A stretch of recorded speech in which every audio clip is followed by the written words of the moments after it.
Hello नमस्कार दोस्तों, कैसे हैं आप सभी। आप सबका स्वागत है आपके अपने YouTube चैनल पे। जिसने भी चैनल को सब्सक्राइब नहीं करा है वो चैनल को सब्सक्राइब करें और बेल आइकन दबाएं और इस वीडियो को ज्यादा से शेयर करें। देखो आज हम जो पढ़ने वाले हैं वो पढ़ने वाले हैं महान्यायवादी। देखो कई बच्चों के मैसेज आए कि महान्यायवादी जो है attorney general of India, solicitor general of India, additional solicitor general जो इंडिया है वो क्या है। तीनों पदों का हम समझेंगे। तीनों के क्या है। अगर बात करें कानून, भारत में जो भी कानून बनता है, जैसे मान लो कोई भी नया कानून बनेगा, 3 तलाक का मुद्दा हो गया, जीएसटी का मुद्दा हो गया, नागरिकता संशोधन अधिनियम हो गया, तो विधि से रिलेटेड कोई भी मामले होंगे तो महान्यायवादी जो है वहां पे सलाह देने का काम करता है। तो हम महान्यायवादी के बारे में पढ़ेंगे। इंग्लिश में इसको अटॉर्नी जनरल ऑफ इंडिया बोलते हैं। देखिए, attorney general of India Bharat के महान्यायवादी। महान्यायवादी की बात करें तो आर्टिकल है इसका 76। कौन सा आर्टिकल है भाई? 76। तो सबसे पहले अनुच्छेद पूछा जाता है, संविधान के किस अनुच्छेद के द्वारा जो है भारत के महान्यायवादी के बारे में बताया गया है। तो आर्टिकल आपसे पूछेगा तो कौन सा आर्टिकल है भाई? 76 आर्टिकल।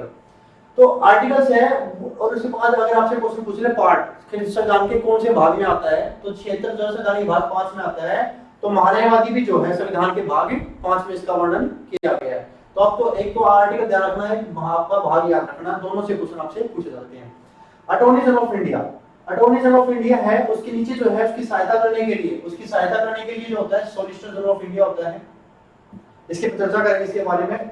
सॉलिसिटर जनरल की सहायता के लिए additional solicitor general of India होता है। तो तीनों को जानेंगे, एक बार देख लो।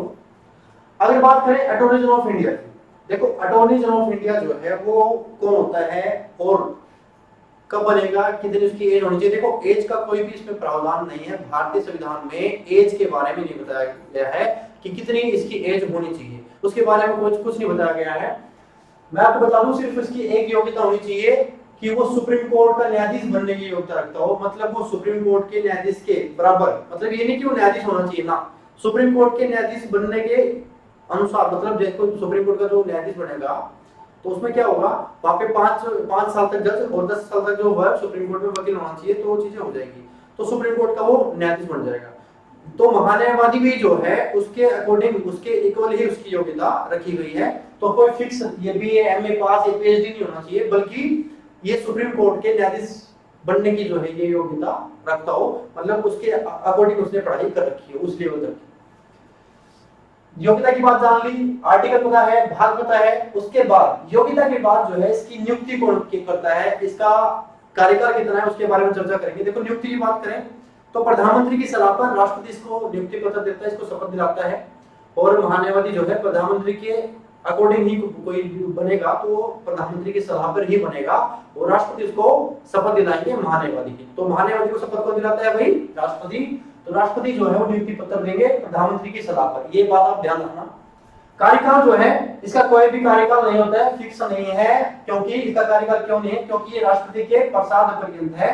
प्रसाद पर्यंत मतलब जब तक राष्ट्रपति की इच्छा है तब तक ये पद पर रह सकता है और अपनी मनमर्जी से भी ये इस्तीफा दे सकता है राष्ट्रपति को जब चाहे तब।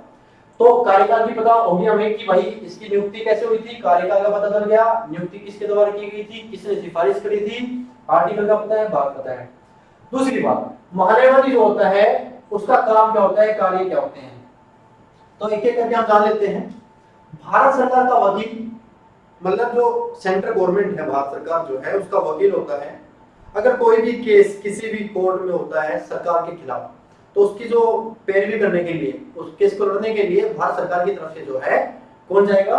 भारत सरकार का वकील। मान लो जैसे अब कोरोना के ऊपर जो है केस, जैसे कि मान लो सुप्रीम कोर्ट, हाई कोर्ट जो है कोरोना के ऊपर, जो अभी कोरोना फैला हुआ है उसके ऊपर सरकार को बार बार फटकार लगा रहे हैं, गवर्नमेंट को निषेध दे रहे हैं, तो जो सुनवाई होती है कोर्ट में, तो जब नरेंद्र मोदी जुड़ जाते हैं वहां पे कौन जाएगा? महान्यायवादी, जो देश का सबसे बड़ा कानूनी अधिकारी है और साथ साथ वो क्या है? भारत सरकार का वकील है। तो वकालत करने के लिए भारत की तरफ से, भारत सरकार की तरफ से कौन जाएगा? महान्यायवादी। दूसरा, देश का सबसे बड़ा विधि और प्रथम कानूनी अधिकारी कौन है भाई? ये क्वेश्चन भी आपसे पूछ ले तो आपको लगाना है महान्यायवादी। तो दोनों क्वेश्चन आपको क्लियर हो गए हैं। तीसरा, इसका वेतन नहीं मिलता। देखो यहाँ पे ऐसा कोई एक ऐसा पद जिसको वेतन नहीं मिलता। देखो वेतन क्यों नहीं मिलता इसको? क्योंकि इसको निजी या प्राइवेट कोई भी केस लड़ने की आजादी दी गई है, लेकिन वो केस जो है वो सरकार के ऊपर ना हो। मान लो मुझे भी कोई वकील करना है, तो वकील अगर मैंने जो किसी के ऊपर केस करा है तो मैं वकील कर सकता हूँ, मैं महान्यायवादी को भी अपना लॉयर बना सकता हूँ।